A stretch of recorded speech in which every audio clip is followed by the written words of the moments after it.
Hello, friend.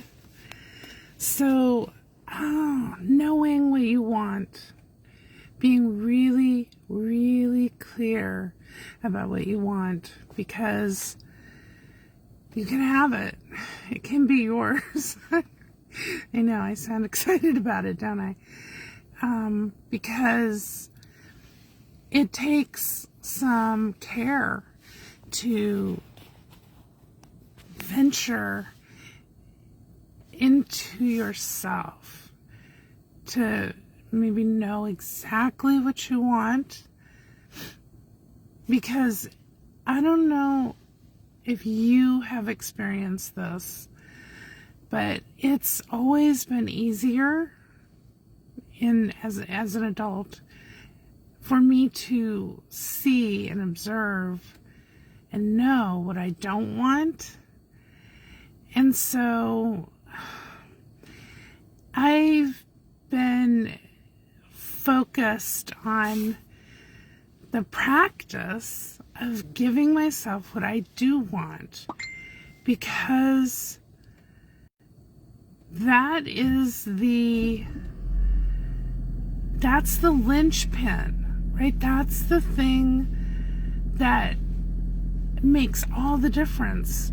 Because when you know what you want, if you already understand that you are, I am, you and your inner being are one. And I know that that's something that, trips up a lot of us when we're, new to the law of assumption, is that we might have this split mind about our true beingness and how it's somehow not the same as how we perceive ourselves. So when you look in the mirror, you're perceiving your physical manifested self in this physical world. But oftentimes, because you can't see and touch and seemingly interact with this invisible part, the bigger part of you actually, which is your inner being, it can muddy the waters when you start stomping around trying to operate from an outer world existence. And so this is about flipping it and going in within and really getting comfortable with what it is that you want, getting really comfortable with the truth of just what you are capable of, what you're capable of anything, which is, can make a person feel a little like you're floating around in an ocean and it doesn't necessarily feel good or feel safe. But there's this aspect of going with the flow and enjoying the journey and really getting to know yourself, which isn't always something that we are taught to do or are necessarily comfortable with.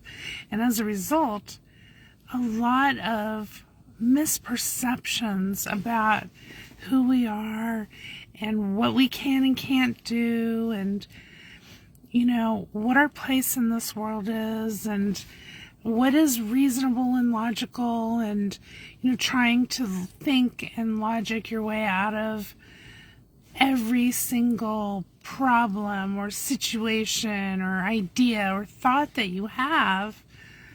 That just complicates everything. What I have been finding in the last, September, October, and now we're into November, about a little ways through November, this will be 3 months since I have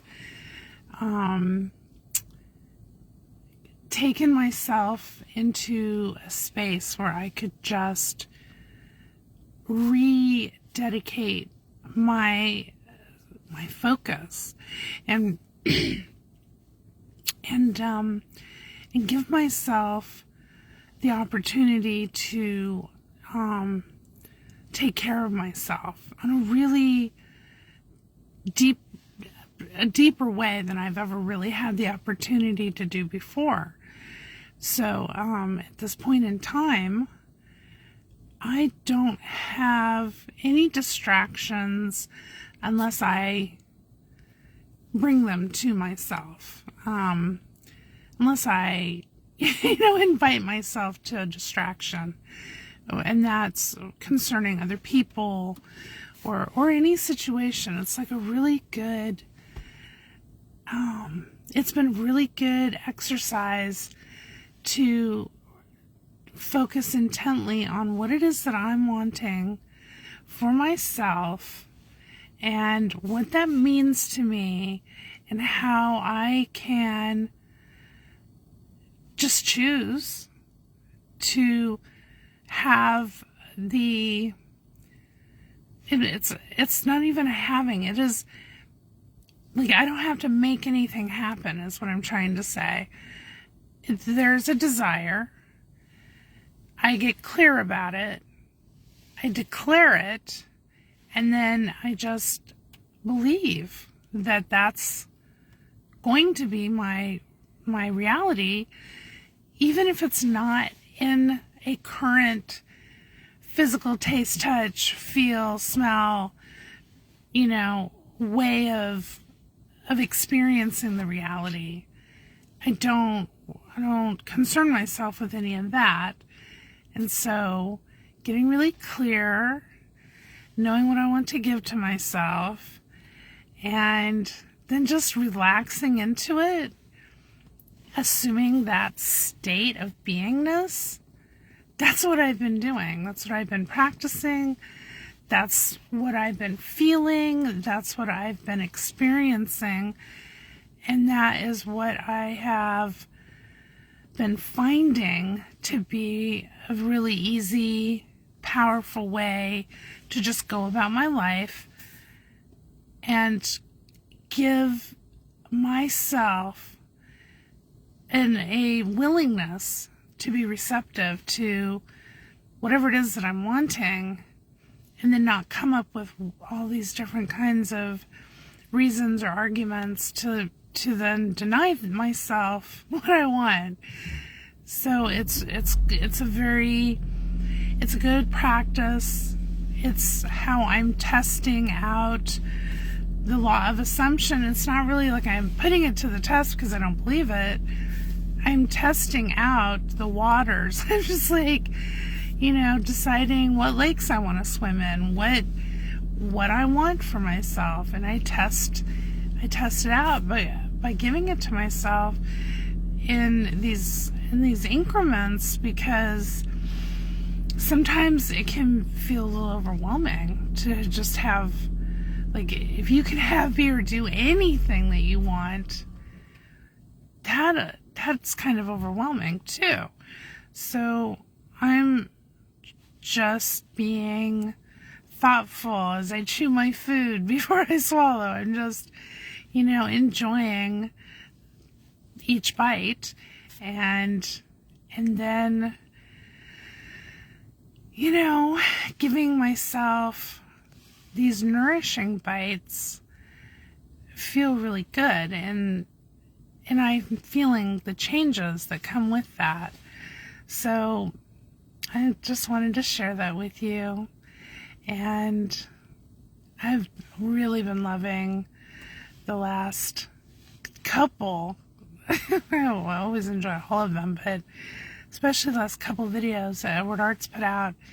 And can you believe he's opening it up to actually talk with him? I think that is fabulous. And I, of course, want to do that as well. But I'm also thinking about what I want so that I can think about what I want to talk about. And I know it's going to be really simple and really easy. So, anyways, I hope that your day is absolutely beautiful and that you're thinking about all manner of lovely things for yourself. And until we talk again, friend, much love.